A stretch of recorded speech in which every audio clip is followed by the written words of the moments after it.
एक नाव धारा की दिशा में 180 किलोमीटर की दूरी x घंटों में तय करती है और धारा के विपरीत 144 किलोमीटर की दूरी x प्लस 2 घंटों में तय करती है। यदि धारा की गति शांत जल में नाव की गति से 75% कम है तो शांत जल में नाव की गति कितनी है, यह हमें बताना है दोस्तों। देखिए दोस्तों, सवाल में क्या बोला जा रहा है कि एक नाव धारा की दिशा में 180 किलोमीटर x घंटों में और 144 किलोमीटर की दूरी धारा की विपरीत दिशा में x प्लस 2 घंटों में तय करती है। लेकिन इस सवाल को मैं यहाँ से शुरू करना होगा कि धारा की जो गति है वो शांत जल में नाव की गति से 75% कम है। ठीक है, तो यहाँ पे मैं नाव के लिए बोट लिख रहा हूँ B, ठीक है, और धारा के लिए वाटर यानी कि W लिख रहा हूँ। अब देखिए यहाँ पे क्या बोला जा रहा है कि धारा की गति यानी कि पानी की जो गति है वो नाव की गति से 75% कम है। ठीक है, तो पहले इसे एक बार ऊपर अलग से सॉल्व कर लेते हैं कि अगर यहाँ पे बोट की स्पीड कितनी है 100 है तो इसकी कितनी है 75% कम है यानी कि 25 है। ठीक है, तो इसे अनुपात में ले लेंगे और इसे काटेंगे तो कितना आ जाएगा 4:1 आ जाएगा। ठीक है, अब देखिए यहाँ पे दोनों तरफ a से गुणा कर देंगे क्योंकि दोनों तरफ सेम संख्या से गुणा कर सकते हैं। तो यानी कि बोट की स्पीड कितनी हो जाएगी 4a हो जाएगी। ठीक है, और पानी की कितनी हो जाएगी a हो जाएगी। इसे अनुपात में अभी लिखा रहने देंगे। अब देखिए दोस्तों, सवाल में क्या बोला जा रहा है कि धारा की दिशा में 180 किलोमीटर की दूरी x घंटों में तय करती है। ठीक है, क्योंकि x का यूज यहाँ पे सवाल में हो रहा है इसलिए यहाँ पे मैंने a से गुणा किया। ठीक है, इसलिए आप कंफ्यूज मत होइएगा कि मैंने यहाँ पे x क्यों नहीं लिया, क्योंकि x यहाँ पे सवाल में दिया गया है। अब देखिए यहाँ पे क्या बोला जा रहा है कि 180 किलोमीटर की दूरी x घंटों में तय करती है। तो यहाँ पे देखिए अगर हमें समय दिया हुआ है x, ठीक है, तो यहाँ पे हम फॉर्मूला लगा देंगे।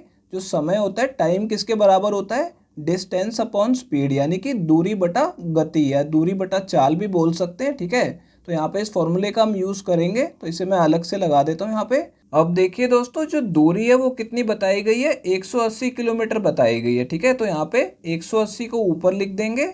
अब देखिए नीचे जो है चाल है यानी कि गति बतानी है तो धारा की दिशा में दोनों की गति प्लस हो जाती है। ठीक है, यहाँ पे नाव की गति और पानी की गति को प्लस करेंगे तो नीचे कितना आ जाएगा 5a आ जाएगा। ठीक है, और ये किसके बराबर है, यहाँ पे हमें बोला गया कि x घंटों में तय करती है तो इसे x के बराबर में लिख देंगे। ठीक है, और यहाँ पे क्या बोला जा रहा है कि धारा की विपरीत दिशा में 144 किलोमीटर की दूरी x प्लस 2 घंटों में तय करती है। ठीक है, तो इसे भी लिख लेते हैं।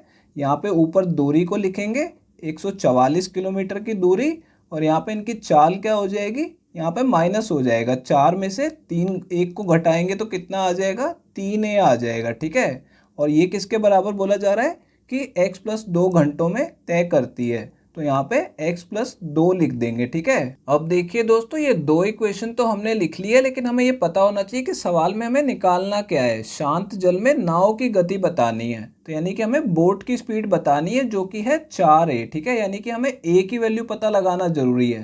तो यहाँ पे देखिए इसे हम कैसे सॉल्व कर सकते हैं। यहाँ पे अगर हमें a की वैल्यू निकालनी है तो हमें x को हटाना होगा। ठीक है, तो मैं क्या करूँगा x की ये जो वैल्यू है इसे यहाँ पे सीधा डाल देंगे ताकि x हट जाएगा। ठीक है, यहाँ पे भी a आ जाएगा लेकिन हम इसे डालें उससे पहले इसे काट के छोटा कर लेते हैं ताकि कैलकुलेशन में आसानी होगी।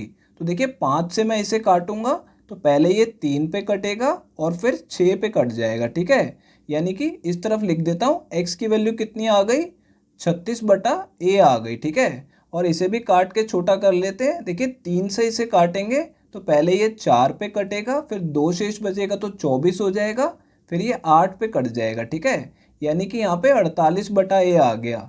अब देखिए वैल्यू को यहाँ पे डाल लेंगे।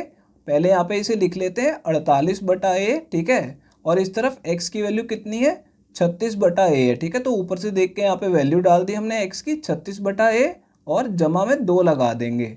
अब देखिए नीचे दोनों का बेस सेम है तो ये उधर जाके सीधा माइनस हो जाएगा। तो 48 में से 36 घटाएंगे तो कितना आ जाएगा, ऊपर 12 आ जाएगा और नीचे a आ जाएगा। ठीक है, और ये 2 के बराबर है। अब 2 से इसे काटेंगे तो ये 6 पे कटेगा और इस तरफ 1 आ जाएगा। तो a को यहाँ ले जाके गुणा कर देंगे यानी कि a की वैल्यू हमारी कितनी आ गई है 6 आ गई है। ठीक है, तो मैं यहाँ पे लिख देता हूँ कि a की वैल्यू हमारी 6 आ गई है और हमें क्या निकालना था 4a निकालना था। तो देखिए अगर यहाँ पे बोट की स्पीड है कितनी है 4a है। ठीक है, अब देखिए 4 को 6 से गुणा करेंगे तो 24 किलोमीटर प्रति घंटा आ जाएगी। ठीक है, 24 किलोमीटर पर आवर हमारी बोट की स्पीड आ गई है। तो दोस्तों ये हमारा इस सवाल का आंसर है और ये तीसरा ऑप्शन करेक्ट है। दोस्तों अगर ये वीडियो आपको पसंद आई हो तो इसे लाइक कर दीजिए और दोस्तों अगर आप लोग चैनल पे नए हैं तो चैनल को सब्सक्राइब जरूर कर लीजिएगा और दोस्तों नोटिफिकेशन बेल को दबाना बिल्कुल मत भूलिएगा। तो दोस्तों इस वीडियो को यहीं ख़त्म करेंगे, आपसे मिलते हैं अब अगली वीडियो में।